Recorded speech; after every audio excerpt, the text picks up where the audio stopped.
ओम शांति। वाणी चल रही थी 5 जुलाई 1968।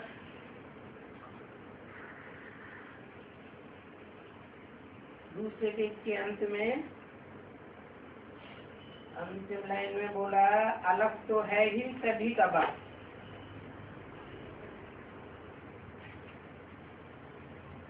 और जो सभी का बाप है वो ही हमको पढ़ाते हैं।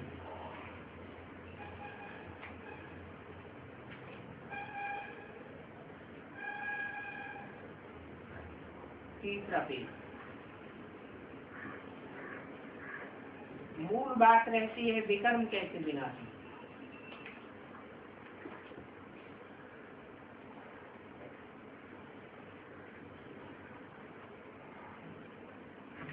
विकर्म विनाश के लिए ही आत्मा बुलाती है, और बुलाती भी है शरीर के द्वारा।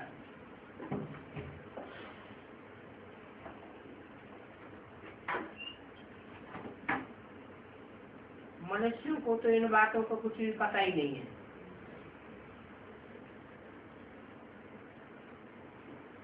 कि आत्मा बिना शरीर के कोई भी पुरुषार्थ नहीं कर सकती। तुम बच्चों की बुद्धि में ये रहता होगा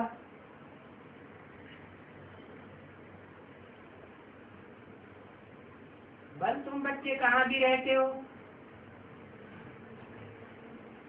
बुद्धि में रहता होगा बाबा अभी मुरली चलाए रहे होंगे, वो मुरली आवेगी।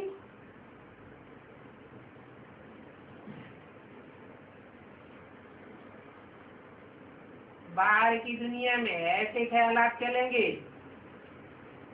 और यहाँ तो तुम बाप के सन्मुख हो।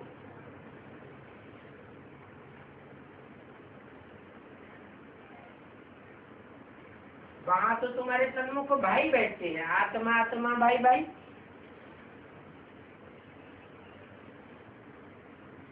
और यहाँ सन्मुख बैठते हो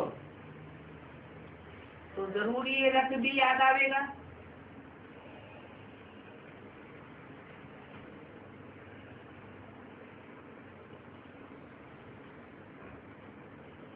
जानते हो इस रथ में बाबा है तो 2 आत्माएं हैं,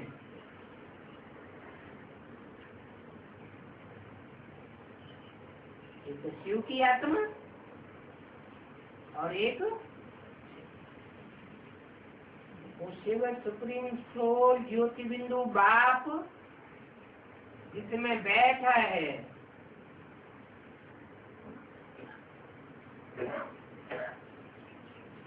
जिसे बाबा कहा जाता है। निराकार ज्योति बिंदु को बाबा नहीं कहेंगे, क्या कहेंगे? वो बिंदु बिंदु आत्माओं का सिर्फ बाप है, दूसरे कोई संबंध नहीं बनते हैं। दूसरे संबंध बनते ही तब हैं जब शरीर में आते हैं। तो बुद्धि में आता है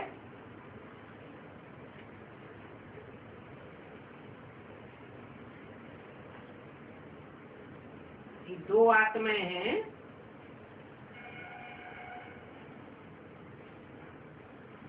एक दादा की एक बाप की।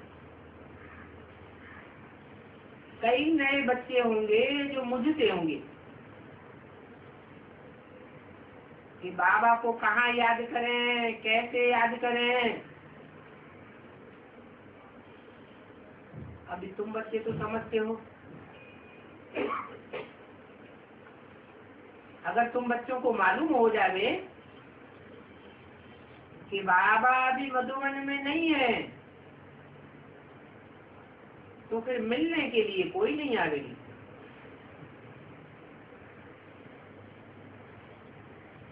ऐसे ही संगठन क्लास करने के लिए आएंगे लेकिन मिलने के लिए नहीं आवेंगे। मानो कोई सुनेंगे बाबा बम्बई में है तो वहाँ बम्बई में तो इतने बच्चे आ भी न सके, क्यों? बम्बई में ऐसी क्या खास बात है? हैं? जो इतने बच्चे वहां नहीं इकट्ठे हो सकते?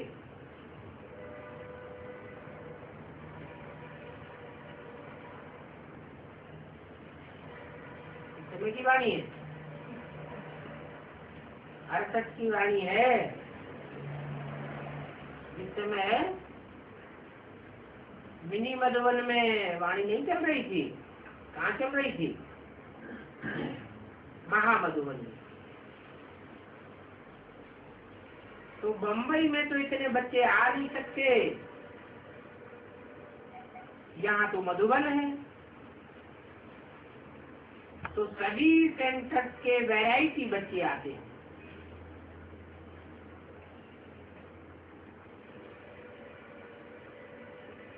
वो भी संभाल के आते हैं। यहाँ तो है ही बच्चों के लिए निवास स्थान।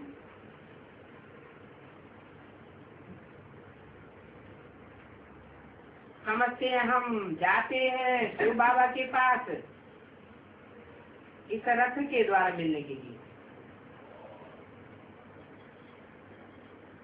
फिर भी पहले तो अपन को आत्मा समझना है।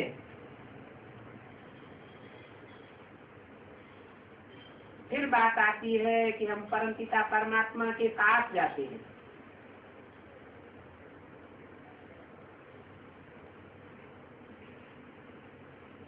और वो परमपिता परमात्मा तो ऊपर में रहते हैं, माना नीचे नहीं है। नीचे होते हुए भी मन बुद्धि की तेज से ऊपर में रहते हैं, वहाँ आत्माएं जा सकती हैं, शरीर तो जा नहीं सकते। और ये परमपिता परमात्मा भी रथ बिगड़ तो बात कर न सके। परम धाम में रथ होते भी नहीं, तो वहाँ वाणी से परे का धाम कहा जाता है। बात तो कर नहीं सकते, रथ में ही आकर के समझाते हैं। इसलिए उनको नालिशफुल कहा जाता है। इसलिए अगर आकर के समझावे नहीं तो फिर नालिशफुल कैसे कहे जाते? एक्ट में आवे तब तो नालिशफुल कहा जावे। मनुष्य तो समझते हैं कि वो ही सब कुछ देते हैं। जिसको बच्चा होता है तो कहते भगवान ने दिया, धन मिलेगा तो भी कहेंगे खुदा की कृपा है। और तुम क्या कहेंगे?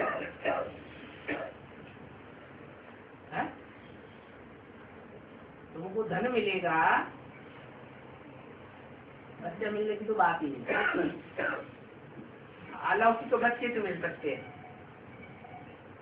तो तुम क्या कहेंगे? भगवान ने दिया या ड्रामा में नूद है?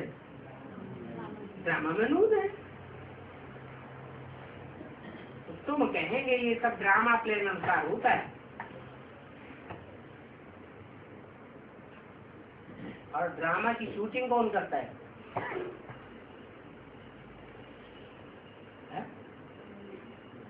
ड्रामा की शूटिंग करवाता कौन है और करता कौन है? इस संगम युग में ही बाप है डायरेक्टर, वो शूटिंग करवाता है और हम बच्चे ड्रामा शूट करते हैं। और शूट भी वैसा ही करते हैं जैसा कलपुर में किया होगा। हमारी आत्मा में नूद है।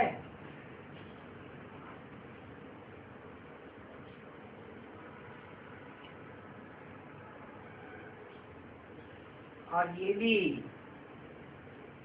कि स्वर्ग किसको कहा जाता है, ये भी तुमको अभी पता पड़ा है। क्या पता पड़ा है? पहले नहीं स्वर्ग बोलते थे, पहले बोलते तो थे, कहते थे जो मरा वो स्वर्ग पधारा। तो समझते थे स्वर्ग कोई ऊपर में है।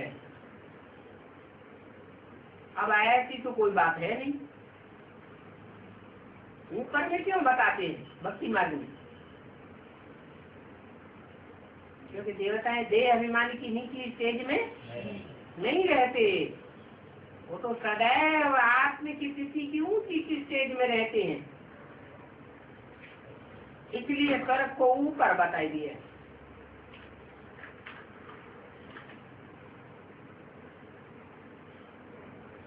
और मनुष्य तो समझते हैं बहुत दुनियाएं हैं, जितने सितारे हैं वो सब में दुनिया बसी हुई है। कितने गपोड़े मारते रहते हैं।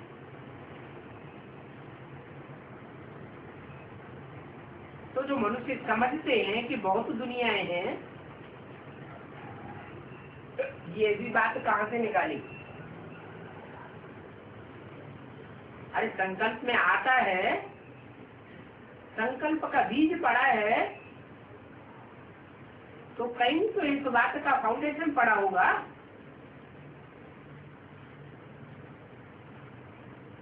संगम में ही इस बात का भी फाउंडेशन पड़ता है।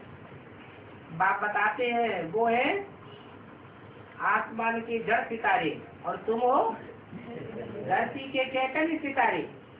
हर चैतन्य सितारे की 84 जन्मों की संसर्ग संपर्क संबंध में आने वाली आत्माओं की अपनी अपनी दुनिया है। ये सभी आत्माएं 500-700 करोड़ के संबंध संपर्क में आती हैं? नहीं आती। तो हर आत्मा की अपनी अपनी दुनिया है, ये बात यहाँ बुद्धि में बैठती है। तो वहां भी कहने लगे उन सितारों में दुनिया है।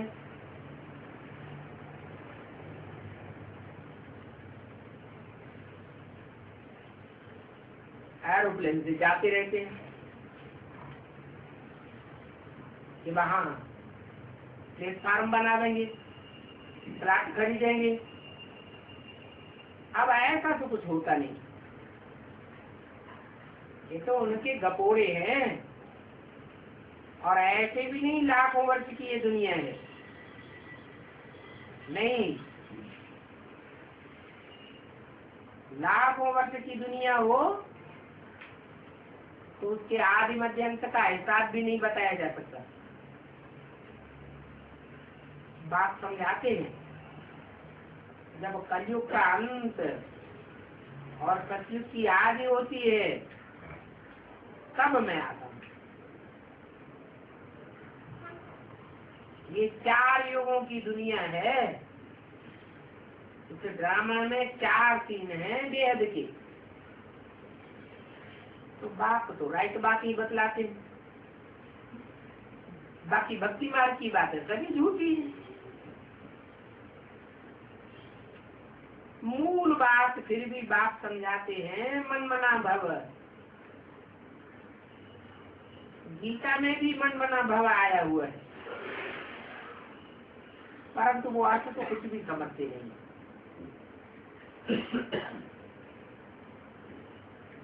अभी बाप बतलाते हैं कि मन मना भव का अर्थ क्या है। देह सहित देह के साथ संबंधों को त्याग दो, आत्म की स्थिति में स्थित हो जाओ। इन आंखों से जो कुछ भी देखते हो वो सब खलास होने वाला है। तो नाथवान में बुद्धि क्यों लगा ले? और भगवान तो सभी बच्चों को कहेंगे ना क्योंकि ढेर के ढेर बच्चे बेहद की पढ़ाई है।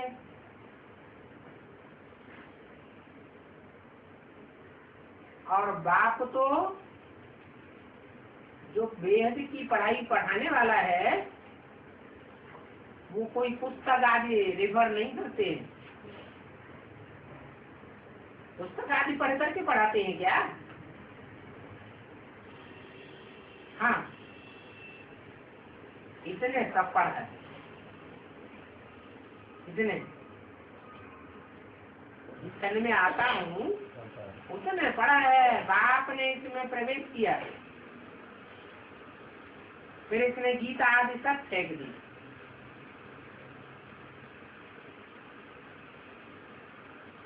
तो गुरुओं को भी छोड़ दिया।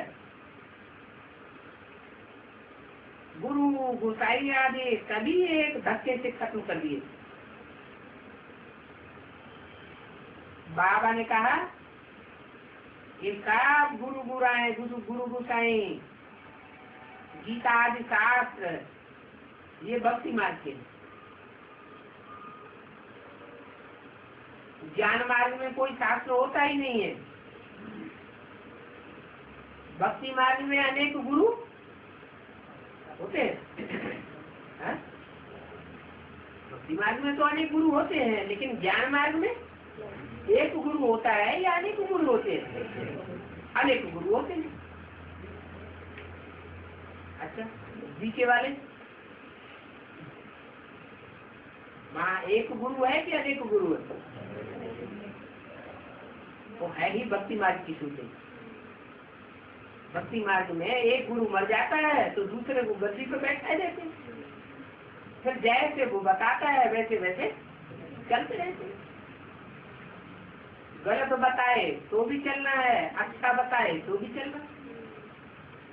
भेड़ चाल है भक्ति मार्ग की। आगे ये बातें बाबा नहीं समझा देते क्या है कि ब्राह्मणों की दुनिया में भी भक्ति मार्ग की शूटिंग होती है। अभी कहते हैं, तुम कहेंगे कि बाबा तुमने पहले ये बातें क्यों नहीं बताई?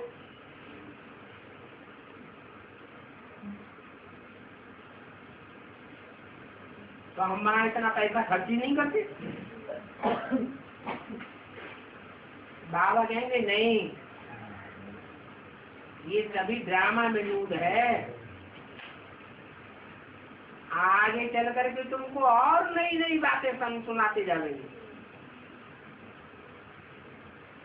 अभी तो थोड़ी बातें बताइए। तुम प्रैक्टिकल में भी उन बातों को देखते रहेंगे, ऐसे नहीं कि थ्योरी में सुनावेंगे और समझावेंगे बस हो गया। नहीं, उन बातों को प्रैक्टिकल जीवन में भी तुम देखेंगे। इन आंखों से तुम बच्चों को देखना। क्या मान लो विनाश की बात सुनाते हैं तो जो भक्त आत्माएं होंगी वो आखिरी दुनिया का विनाश इन आंखों से नहीं देख सकेंगी, और तुम बच्चे इन आंखों से सारी दुनिया का विनाश देखेंगे, और विनाश भी पुरानी दुनिया का, और स्थापना नई दुनिया की देखेंगे। नई दुनिया जहाँ देखेंगे वहाँ जय जयकार होगी, और पुरानी दुनिया में क्या होता रहेगा? हाहाकार होता रहेगा। ये सब बातें तुम प्रैक्टिकल में देखेंगे क्या? अच्छा, बाबा ने नई दुनिया और पुरानी दुनिया की बात 75 के लिए नहीं बोली थी? है? बोली थी या नहीं बोली थी? बोली थी। तो 75 में कोई हाहाकार और जयकार हुआ क्या? नहीं हुआ। 75 के ही ब्राह्मणों की दुनिया में विनाशकारी दुनिया ढेर की ढेर एक तरफ, और नई छोटी सी ब्राह्मणों की दुनिया दूसरी तरफ हो गई। छोटी सी दुनिया में जय जयकार, खुशियां ही खुशियां आने लगी। बाप का परिचय मिला, बाप को पहचाना और जय जयकार होने लगी। और पुरानी दुनिया वाले ब्राह्मण क्या करने लगे? वो हाहाकार करने लगे। हाँ, पहले हर काम सूक्ष्म में होता है, फिर बाद में स्थूल में भी होता है। बाकी हनुमान, सूंड वाला, गणेश, ये सब भक्ति मार्ग की बातें हैं। ये प्रैक्टिकल बातें नहीं है। तो कोई हनुमान होगा लंबी पूंछड़ी वाला, या कोई गणेश होगा लंबी सूंड वाला, नहीं। इन सब बातों में बुद्धि से टैली करना पड़ता है। गणेश जैसा पार्ट बजाने वाला होगा तो क्या उसको प्रैक्टिकल में सुन होगी? नहीं, उसकी नाक बड़ी लंबी होगी, सारा काम नाक से करने वाला होगा। सुनने की शक्ति बहुत तीखी होगी, और ज्ञान सुनने के कान भी बड़े बड़े कान होंगे। आंखों में मदमातापन भरा हुआ होगा। दे अभिमान ही दे अभिमान। और माथा माने बुद्धि छोटी होगी या बड़ी होगी? छोटी होगी। हाथी का माथा छोटा होता है, हाथी का माथा बहुत चौड़ा, लंबा चौड़ा होता है। और देह भी लंबी चौड़ी दिखाते हैं। क्या मतलब हुआ? देह भाग बहुत बड़ा रहता है। तो ये सब भक्ति मार्ग की बातें हैं जो संगम युग में शूट होती रहती। कितने ढेर के ढेर भक्ति मार्ग में चित्र बनाए। जो बनाने वाले हैं वो कहाँ बैठे होंगे? यही ब्राह्मणों की दुनिया, यही चित्र बनाने वाले भी हैं, और यहाँ उनकी पूजा करने वाले भी, गणेश हनुमान की पूजा करने वाले भी बैठे। बात समझाते हैं। भक्ति मार्ग में जो नौधा भक्ति करते हैं तो उनकी वह मनोकामनाएं भी अल्पकाल के लिए सिद्ध कर देते हैं।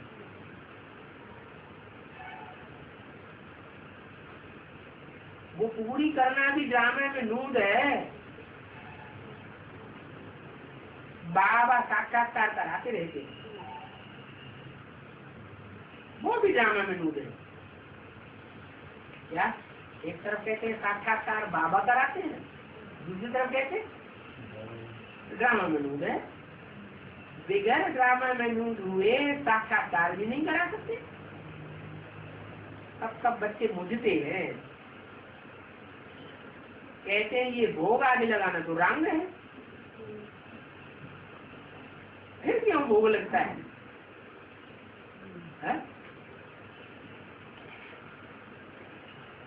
अरे ब्राह्मणों की दुनिया में भोग लगाते रहे या नहीं लगाते रहे? गुरुवार को खास भोग लगाते रहे। तो जब रंग है तो क्यों लगाया जाता है?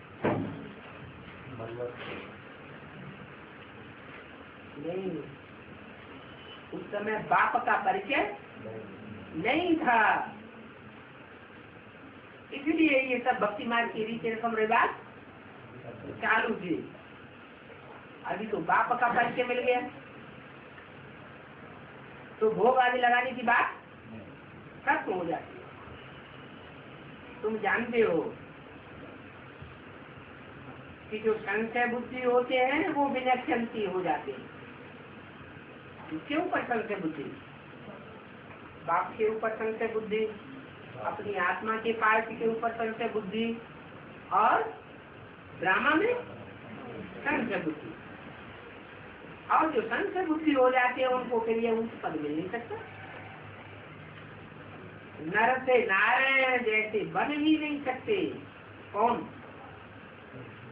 संशय बुद्धि। विनश्यंती का मतलब ये नहीं कि शरीर से खत्म हो जाते हैं, उनका पद भ्रष्ट हो जाता है, विनाश नहीं हो जाते। बाकी एम ऑब्जेक्ट का जो पद है वो मिल नहीं सकता। अनेक प्रकार के संशय आते हैं। अभी इन बातों में संशय लाने की तो दरकार ही नहीं है। किन बातों में कौन सा मिसाल दिया? अभी कौन सी बात का मिसाल दिया? भोग लगाने को। कि भोग आदि क्यों लगाते हैं जब रंग है तो? अभी संशय नहीं आता है। उस समय भोग आदि इसलिए लगाते थे, लगाने वाले लगाते थे, पैसा देने वाले पैसा भी देते थे, खाने वाले खाते भी थे। इसलिए उस समय बाप का परिचय नहीं था। तो इन बातों में संशय लाने की दरकार नहीं है। और तो कुछ भी नहीं समझते हो। बाप में तो कब संशय नहीं आना चाहिए? क्या ब्राह्मण में संशय आ जाए, आत्माओं के पाठ में भी संशय आ जाए, लेकिन बाप में तो कब संशय नहीं आना चाहिए? कोई पूछते यह बात कैसे हो सकती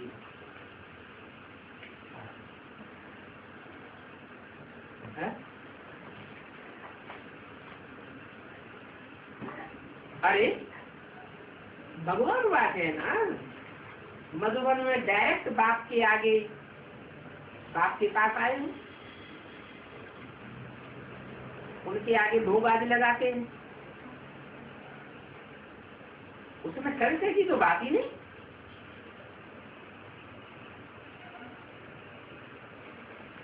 ये भी बताते हैं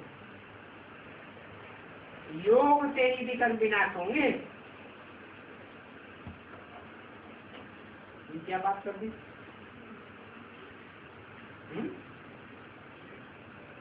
मधुबन में डायरेक्ट बाप के आगे आते हैं, बाप के पास आए, उनके आगे भोग आदि लगाते हैं। डायरेक्ट बाप के पास आए, फिर भोग आदि लगाते हैं। उसमें संशय की बात नहीं। और अभी ऊपर क्या बोला है? भोग आदि लगाना रंग है तो क्यों लगाया जाता है? इसलिए लगाया जाता है कि उस समय हाँ उस समय बाबा था ही नहीं। बाप पर निश्चय बुद्धि होने की बात पैदा ही नहीं होती। बाप पे संशय तो आ ही नहीं सकता। अगर बाप है तो है। और फिर यहाँ मधुबन में तो डायरेक्ट बाप है। बाप के पास आए हो, उनके आगे भोग लगते हैं, उसमें संशय की बात नहीं है। ये क्यों? पहले भोग लगता था, उसमें संशय की बात थी, और अब जब डायरेक्ट बाप आया हुआ है तो संशय की बात नहीं। क्यों?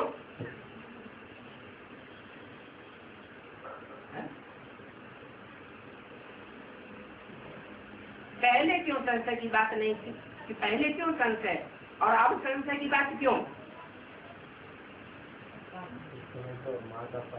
है? नहीं, जिस बाप की हम बात करते हैं वो बाप साकार आया हुआ है या निराकार ज्योति बिंदु बाप आया हुआ है? साकार में तो आया हुआ है, लेकिन ओरिजिनल है क्या? वो जन्मन के चक्र में आने वाला साकार है ओरिजिनली, या सदैव ही निराकारी स्टेज वाला? सदैव ही निराकारी स्टेज वाला है। उस समय भोग लगाते थे, परंतु उस समय तो बाप प्रैक्टिकल में था ही नहीं, माँ थी। तो भोग लगाना डांग था, भक्ति मार्ग की बात हो गई। और इस समय डायरेक्ट बाप के रूप में आया हुआ है। तो जो डायरेक्ट बाप के रूप में निराकार ज्योति बिंदु शिव जो अभोक्ता है वो आया हुआ है, वो स्थूल भोग लगावेगा, रोटी दाल का भोग लगावेगा, खावेगा, या विकारों का भोग खावेगा? कौन सा भोग लेने आता है? वो तो विकारों को अर्पण कराने आता है। जो 36 प्रकार के भोग लगाते हो वो खाता है क्या? वो तो नहीं खाता। तो बाप के पास डायरेक्ट आए हो, उनके आगे भोग आदि लगते हैं, उसमें संशय की बात नहीं है। तो ये कौन से भोग की बात हुई?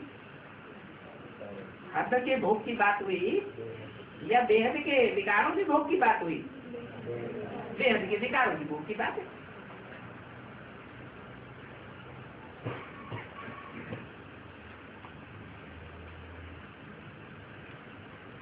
इन बातों में संशय मत लाओ।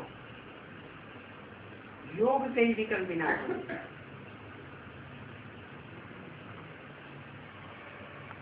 बाकी भक्ति मार्ग में भोग आदि लगाते हैं, उनसे कुछ फायदा नहीं, खुद भी समझते हैं, फिर भी संशय उठाते हैं। कहेंगे संशय बुद्धि बिना जल्दी।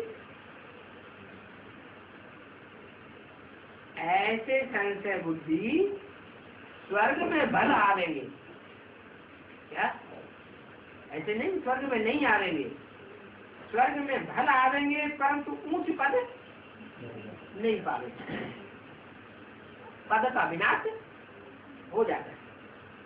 तुम तो हाथ उठाते हो, बाबा हम नर से नारायण बनेंगे। आगे भक्ति मार्ग में सत्यनारायण की कथा भी सुनते थे, वो था भक्ति मार्ग। अभी तो तुम्हारा है ज्ञान मार्ग। वहां कथा सुनते थे लेकिन नर से नारायण बनता कोई भी नहीं है। और यहाँ तो तुम सच्ची सच्ची कथा भी सुनते हो और सक्षम सत्य नर से नारायण जैसे बनते भी हो। वहां तो जो कथा सुनाते हैं वही झूठी सुनाते थे, तो बनने की बात ही नहीं। तो कोई भी बात में संशय आता है तो पूछना चाहिए। बाप तो सभी कुछ समझाते रहते हैं। जो कुछ चलता है सब ड्रामा में लूटा, तो तुम और किसी को नहीं देखो। क्या संशय आदि कब उठते हैं? जब परचिंतन में जाते हैं तो संशय उठते हैं। अगर हम औरों को देखना बंद कर दें, औरों के बारे में मनन चिंतन मंथन करना बंद कर दें, तो संशय भी उठना बंद हो जाए। तो किसी को मत देखो। सिर पर पापों का बोझा बहुत है, पहले वो बोझा तो अपना खलास करो। तुम बाप को याद करो तो तुम्हारे पाप कर्म भस्म हो जाएगी। बाकी और बातों में जानेंगे तो संशय बुद्धि होकर के धक्के खाते रहे। भक्ति मार्ग में 63 जन्म धक्के खाए। एक गुरु किया, दूसरा गुरु किया, धक्के खाए ना। एक मंदिर में भटके, दूसरे मंदिर में भटके। एक जन्म में मंदिरों में जाते रहे, दूसरे जन्म में मस्जिद में गए, तीसरे जन्म में गुरुद्वारे में गए। कहाँ कहाँ आत्मा जन्म लेती रहती, भटकते रहे ना। यहाँ भी अगर और बातों में जाते रहेंगे, पर चिंतन में लगे रहेंगे, तो संशय बुद्धि होकर के यहाँ भी धक्के खाते रहे। धक्के खाने का मतलब क्या हुआ? बाप से छूट जाएंगे और दूसरे गुरुओं के साथ संबंध जुड़ जाए। 5 जुलाई 68 तक हो सके तो कुछ भी फायदा नहीं होगा। धक्के खाने से फायदा नहीं, फिर वो याद की यात्रा हो जाती है। अगर बाप को छोड़ा, संशय बुद्धि बने, दूसरी जगह गए, तो फिर याद की यात्रा हो नहीं सकेगी। तो बाप को कायदे से याद न करने से संशय बुद्धि होकर के भटकते हैं। कायदे से का मतलब क्या हुआ है? कायदे से याद करना क्या होता है और बेकायदे से याद करना क्या होता है? ब्रह्मा के तन में याद किया तो कायदे से याद किया या बेकायदे याद किया है? अरे बेकायदे क्यों? जैसे भी याद करेंगे वैसे भूत बने। ब्रह्मा भूत प्रेत बने तो हमको भी भूत प्रेत बनना पड़ेगा। उनका हाथ फेल हो गया, हाथ कमजोर हो गया तो हमारा भी हाथ कमजोर होता है। तो ये बेकायदे याद हो गई। अच्छा, ब्रह्मा की ये बात हो गई तो और ब्रह्मा कुमार कुमारियों को गुरु बनाकर याद करने की तो बात ही नहीं था उसको। आज यहाँ एक बात करेंगे, यहाँ ज्ञान में आए नित्य बुद्धि बने तो यहाँ आकर के एक बात करेंगे, पर जब यहाँ से टूट जाएंगे तो वहां जाकर दूसरी बात करेंगे। उनका ज्ञान ही सारा बदल जाता है। डिस्टर्बेंस बहुत कर लेते हैं, सत्यानाश हो जाती है। क्या होती सत्यानाश होना मन? जब झूठी बातें दूसरी जगह जाके सुनावेंगे तो सत्य का नाश किया या सत्य को आबाद किया? सत्य को नाश कर दिया। माना वो सत्य की सच्ची दुनिया में नहीं आवे। अभी अभी नित्य बुद्धि, अभी अभी संशय। भक्ति वाले मनुष्य बहुत फटकाते हैं। क्या भक्ति वाले कौन है? ज्ञान वाले कौन है? पता कैसे चले? मुख्य पॉइंट कौन सा जिससे ये पता चले कि ये भक्ति वाला है, ये ज्ञान वाला है?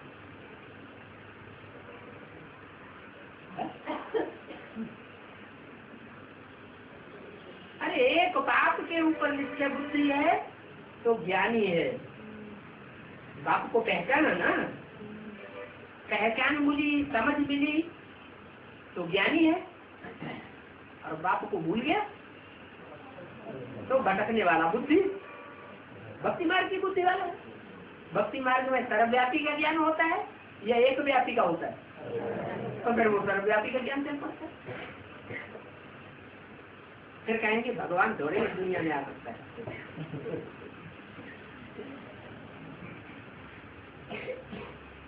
यहाँ आकर और बात करते थे, वहां जाकर दूसरी बात करने लग पड़ते। कहेंगे भगवान इस दुनिया में नहीं आ सकता, वो तो निराकार है। ये सभी बातें गपोड़े हैं। संशय आया तो बाहर की दुनिया में जाकर के उल्टा ही बता देंगे। सारी की हुई कमाई चट हो जाती है। कैसे? यहाँ आते हैं तो बाप का दूसरों को परिचय देते हैं, सच्चाई की कमाई होती है। और बाहर की दुनिया में चले जाते हैं संशय बुद्धि होकर के, तो जो यहाँ कमाई की है वहां जाने से कमाई चट क्यों हो जाती है?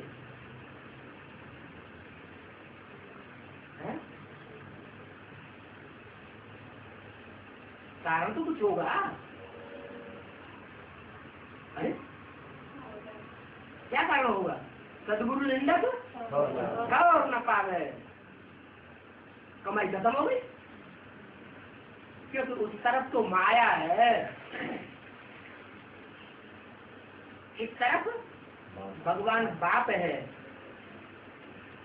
ये माया और रावण की रस्ता कसी है। रस्ता कसी का खेल होता है ना, तो मोटा रास्ता होता है। एक तरफ एक सेना पकड़ती है, दूसरी तरफ दूसरी सेना पकड़ती है।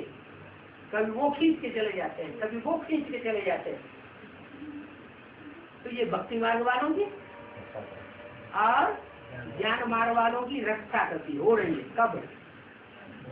संग होने लगे।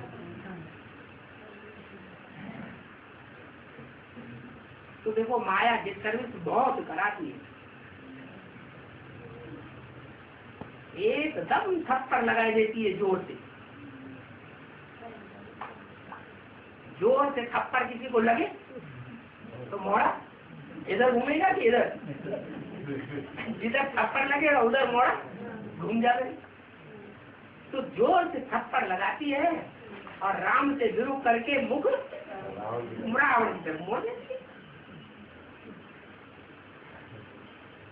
ऐसे ऐसे बहुत आते हैं। फिर आकर के देखो क्या क्या, जब चले जाते हैं तो क्या क्या करते हैं। कोई तो अच्छी रीति समझते हैं, बरोबर ये तो बाप ही हमको पढ़ाई रहे। फिर कोई कर संशय टूट जाता है, संशय टूट जाता है तो और ही सत्यानाश हो जाती है। ये और ही क्यों कहा?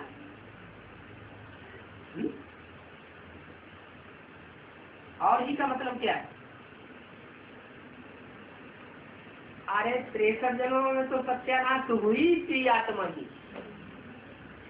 फिर जब बाप के बनते हैं तो कुछ प्राप्ति होती है, सच्चाई मिलती है, सच्चिदानंद के मालिक भी बनते हैं। फिर जब टूट जाते हैं तो जितनी पहले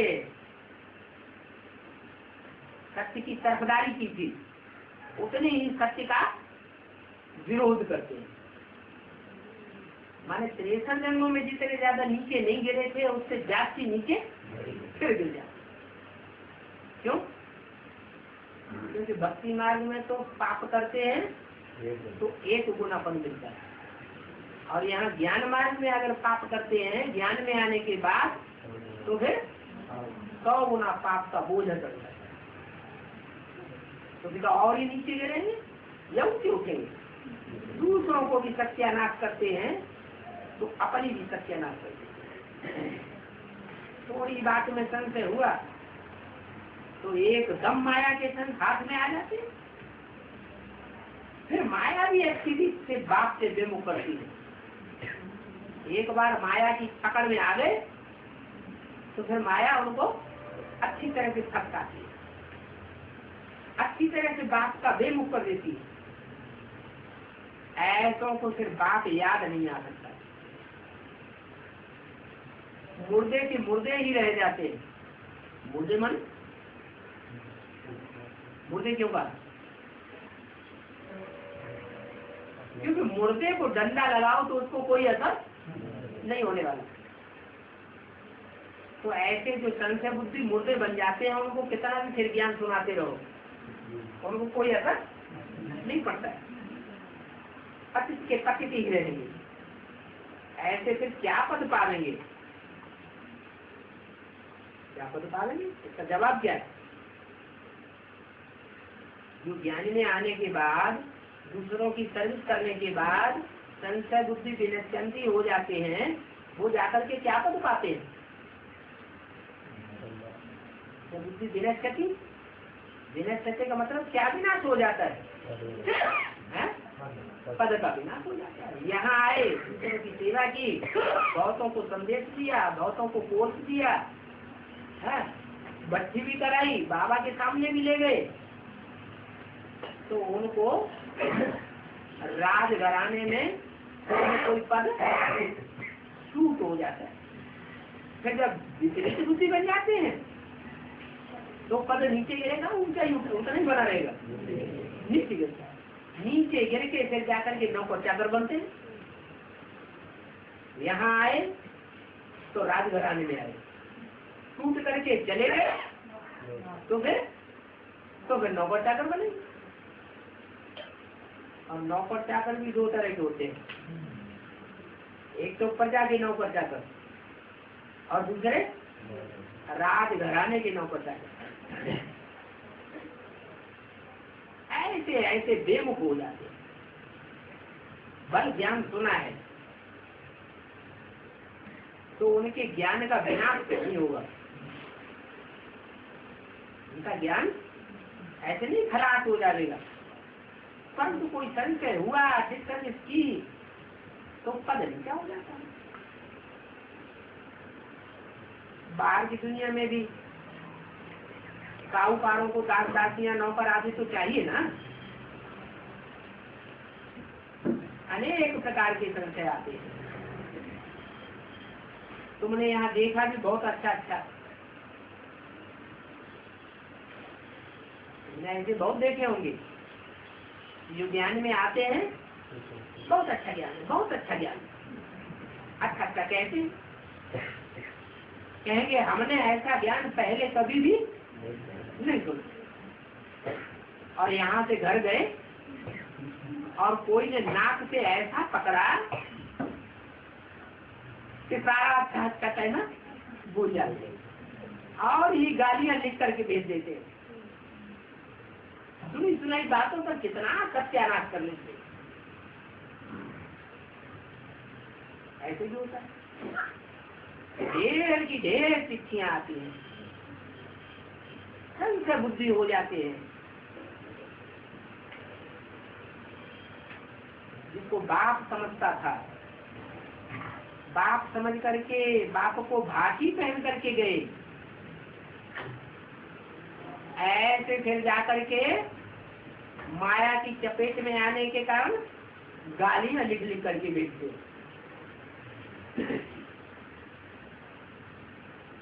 बाप कहते हैं दास दासियां नौकर चाकर जाकर के बनेंगे, नहीं तो कहाँ से आ गई। इसलिए गायन है संशय बुद्धि विनश्यति, और सदगुरु का निंदक ठौर न पालो। कौन सा ठौर है? भक्ति मार्ग में तो वो गुरु लोग धमकाते रहते हैं शिष्यों को, सदगुरु को तुमने निंदा अगर कराई तो तुमको ठौर नहीं मिलेगा। अरे तुम तो अपना घर घाट वैसे ही छोड़ करके बैठे हो, है? मान लो कोई राजा है सन्यासी बन गया तो राजपाट छोड़ करके तुम वैसे ही बैठे हुए, तुम क्या ठौर दोगे? तो कहाँ की बात है? यहाँ ब्राह्मणों की संगम की दुनिया की बात है। बाप के बनते हैं और बन करके फिर टूट जाते हैं, अनिश्चय बुद्धि हो जाते हैं, तो उनको ऐसे संशय बुद्धि बनने वालों को फिर राज घराने में जन्म जन्मांतर कहीं भी ठौर नहीं मिलता। हाँ? राज घराने में ऊंच पद नहीं पावे, कहाँ जाएंगे? नौकर चाकर जाकर बनेंगे, कोई चंडाल बनेंगे।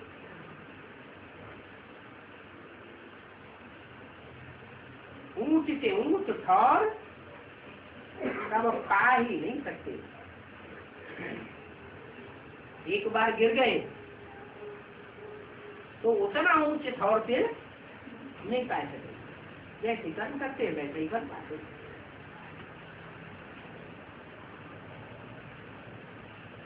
कोई के यहाँ गए,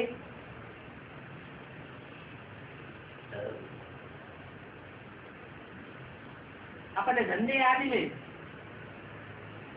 संग के रंग में आकर सभी भूल जाते हैं, कुछ डिस्टर्ब करते हैं, निंदा आदि कराते हैं। उनके लिए बाप कहते हैं सदगुरु निंदा ठौर न पाए। सदगुरु के बच्चों को भी निंदा नहीं करनी चाहिए।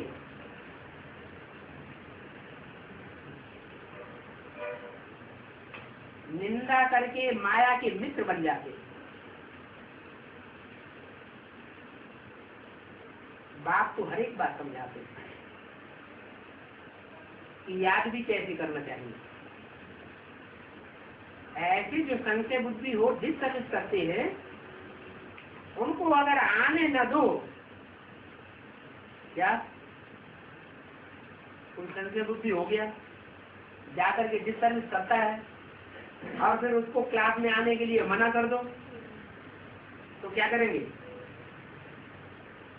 है? है? क्या उसकी प्रतिक्रिया क्या होगी? और ही ज्यादा ग्लानि करेंगे और ही डिस्करेज करने लग पड़ेंगे। दुश्मनी होती है ना, जितना बाप के मित्र हैं उतना फिर दुश्मन भी है। बाप के सभी मित्र बनते हैं। क्या है? बाप के सभी मित्र बनते हैं, फिर बाप के सभी दुश्मन भी बनते हैं। ये कैसे है? ये हो सकता है?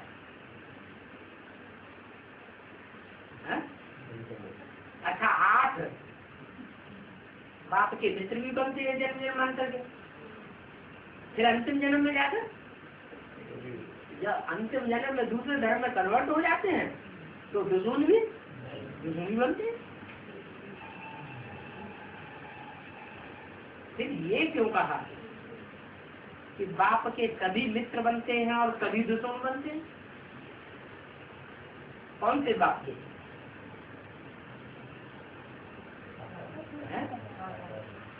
हाँ, ऐसे नहीं। ज्योति बिंदु बाप के सभी दुश्मन और मित्र बनते हैं, उससे तो दुश्मन और मित्र बनने की बात ही नहीं। अगर ज्योति बिंदु बाप की बात हो तो फिर प्रजापिता भी दुश्मन हो जाना चाहिए,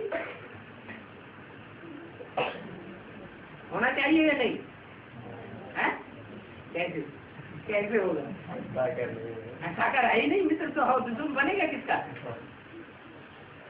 तो किसके लिए ये बात लागू होती है? जो मनुष्य सृष्टि का बाप है उसके लिए ये बात लागू होती है कि सारी दुनिया उसका दुश्मनी बनती है और सारी दुनिया उसका मित्र भी बनती है।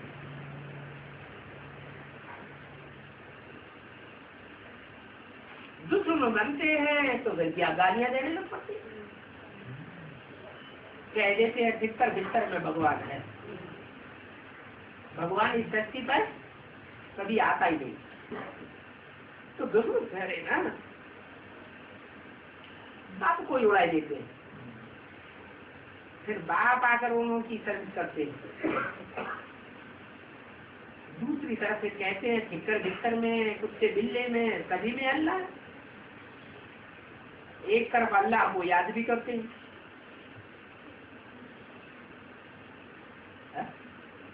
क्या बात है?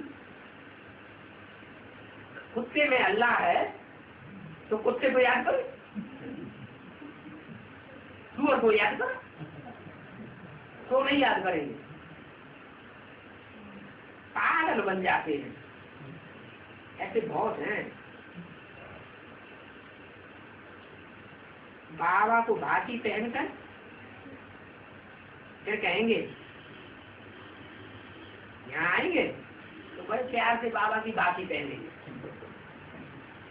देखने वाले समझेंगे बड़ा प्यार है बाबा के साथ, है? भाटी पहनेंगे, फिर बाहर जाके दूसरों को कहेंगे देखो ऐसा भगवान भाटी पहनता है, कन्या माताओं को भी भाटी पहनता है। ऐसे जाके किस सर्विस करते हैं? बहुत समाचार आते हैं, ऐसे ऐसे कहते रहते हैं। अरे तुम क्या समझ करके बाकी पहनी? वंडरफुल समाचार आते हैं। माया कितनी दुष्कर है। बाप कहते हैं तुम बड़े दुष्कर हो। कौन बड़ी दुष्कर कौन है? तर दुष्कर, दो माने कठिनाई से, तर माने पार कर रही हो। तो कौन है बड़ी दुष्कर? जिसका पार नहीं पाया जा सकता, बहुत मुश्किल है उसका पार पाना। माया। बाप कहते माया, अरे माया बेटी तुम बड़ी बड़ी दुष्कर, मेरे बच्चों में भी ऐसे प्रवेश करती हो जैसे बैठ को प्रवेश करती है, जीवन को जैसे प्रवेश करती है ऐसे मेरे बच्चों में प्रवेश करके बोलती है। तुमको माया ने पापात्मा बनाया, एकदम सत्यानाश हुआ। तो देखो तुम बच्चों को तो बहुत खुशी होनी चाहिए। क्यों? माया सत्यानाश करती है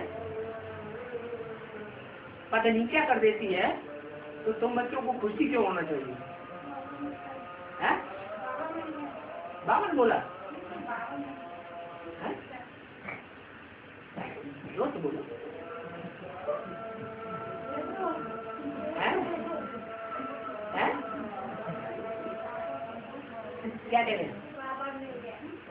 बाबा मिल गया इसलिए खुश होना चाहिए। इनको बाबा नहीं मिला इसलिए खुश होना चाहिए कि हमको बाबा मिल गया। अगर इनको बाबा मिला और मिल करके भी छोड़ के चले गए तो हमें खुशी होना चाहिए। माने सब छोड़ के चले जाएंगे तो हम बहुत खुशी होंगे। ऐसे है?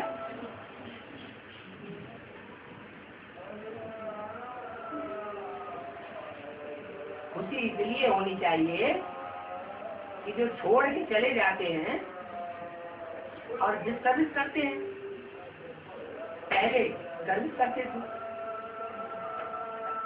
दूसरों को परिचय देते थे, उनको जिन्होंने बाप का परिचय दिया उनकी भी महिमा करते थे कि हम तो पहले कुछ नहीं जानते थे, इन्होंने हमको गिरते थे बचा लिया। तो जब छोड़ के चले जाते हैं तो तुमको इसलिए खुशी होती है कि वहां नई दुनिया में हमको दास दासियां भी तो चाहिए, वो कहाँ से आएंगे?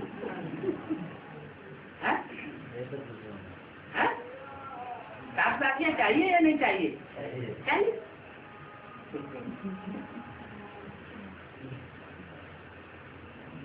तो ऐसे वो पद जाकर के पाते हैं बाप से, या तो इतना ऊंच पद पाते हैं या एकदम नीचे पद पा लेते हैं। तो देखो तुमको तो वहाँ लेटरिन आज सफाई करने वाले भी चाहिए ना? क्यों? ये खुशी होनी चाहिए। एक टूट गए तो हमारी सफाई आदि करेंगे। राजा में तो सभी चाहिए, क्या हर तरह के चाहिए। बस बाप के बच्चे बनते हैं, बाप के बच्चे बनते हैं, साथ में भी रहते हैं। तो जो बाप के बच्चे साथ में रहते हैं तो क्या सब ऊंच पद पा लेंगे?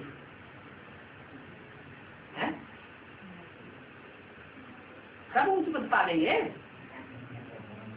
बाप के साथ रहने वाले, बाप से पढ़ाई पढ़ने वाले, बाप से समझने वाले, बाप के टीचर, प्रैक्टिकल टीचर के बच्चे बनने वाले प्रैक्टिकल में बहुत होंगे। कितने होंगे?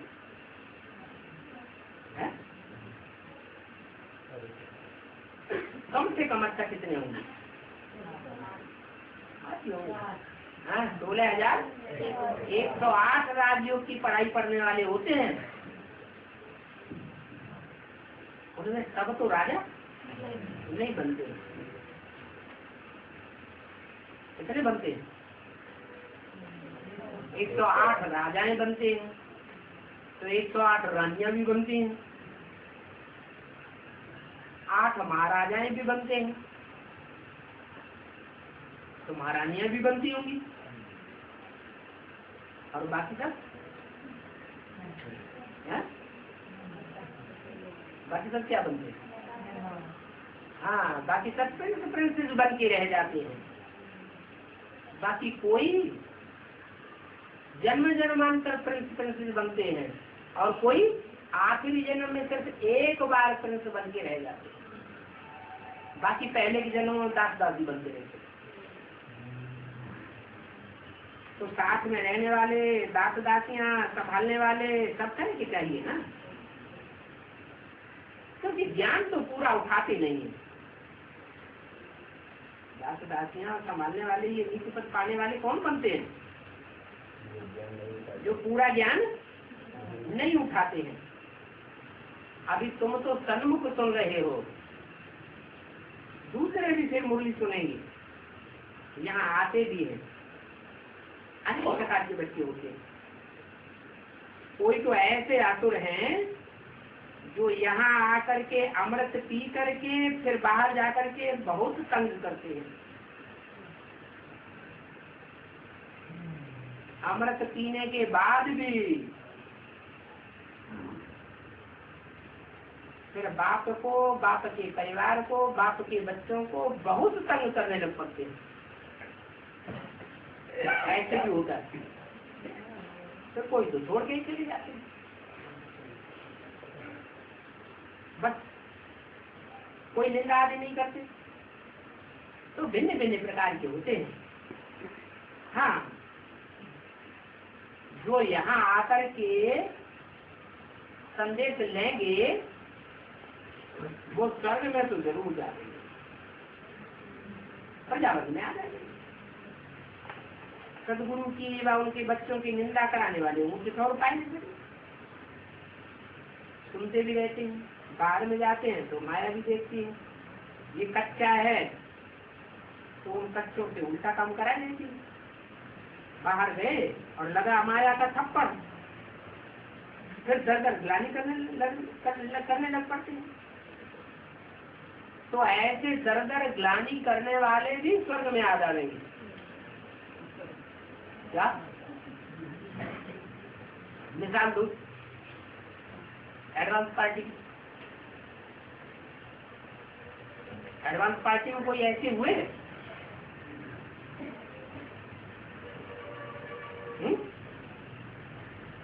हुए या नहीं हुए?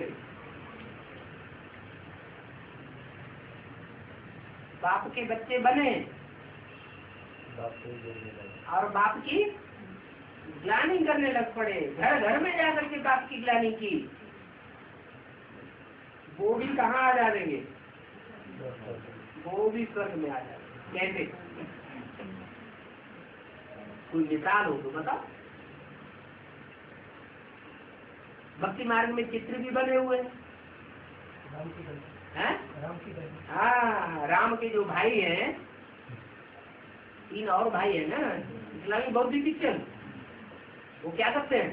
पहले बाप को शुरुआत में पहचानते हैं, बाप के बच्चे बनते हैं, उनको सहयोग भी देते हैं,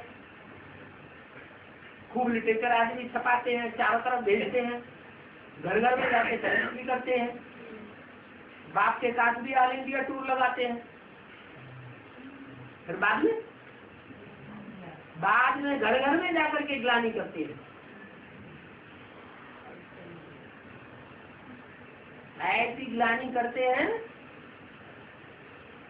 जो घर घर में अखबार पहुंचते हैं ग्लानि के, जिनमें बाप की ग्लानि भरी हुई है। ऐसे भी स्वर्ग में आ जाते हैं। वो आके क्या पद पावेंगे? क्या पद बनेगा? अरे भक्ति मार्ग में कोई चित्र दिखाए जाते हैं कि नहीं? उन चित्रों में उनका पद भी दिखाया गया है। हाँ, राम के जो और 3 भाई हैं, उनमें कोई छाता लेके खड़ा हुआ है, कोई पंखा जला रहा है, कोई पाँव धो रहा है। चित्र तो दिए हुए हैं ना, कहाँ के चित्र हैं? संगम के चित्र हैं। तो देखो, वो स्वर्ग में तो आ रहेंगे, लेकिन वो पद कौन सा पा लेंगे? 5 पैसे का पद पा लेंगे क्या? बहुत छोटा पद हो जाता है। अच्छा, मीठे मीठे रुहानी बच्चों को रुहानी बाप दादा गया। अच्छा, गुड मॉर्निंग।